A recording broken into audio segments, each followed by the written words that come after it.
classify the equation as a circle, an ellipse, a parabola, or a hyperbola. Then graph.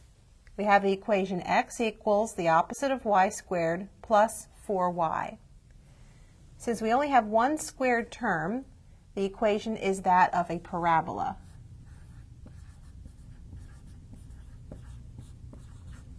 Because of the form that it's in, with x equal the opposite of y squared plus 4y, this parabola is going to open either left or right.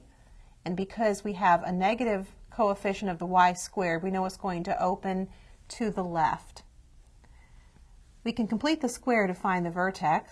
We have x equals, let's first factor out a negative sign. We have y squared minus 4y. To complete the square, half of negative 4 is negative 2. Negative 2 squared is 4.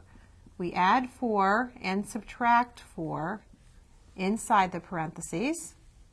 And then we have the opposite of y squared minus 4y plus 4. That's how much we want to leave in the parentheses. Taking this out, we have the opposite of negative 4, which would be positive 4. Then we can factor. We have y minus 2 squared plus 4. Because it's written in this form, this is the h, and this is the k, and the vertex is then 4, 2.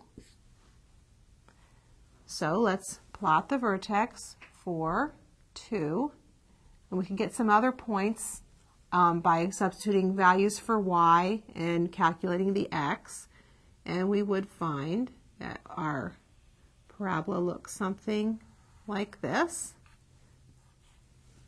And we can label it as x equals the opposite of y squared plus 4y.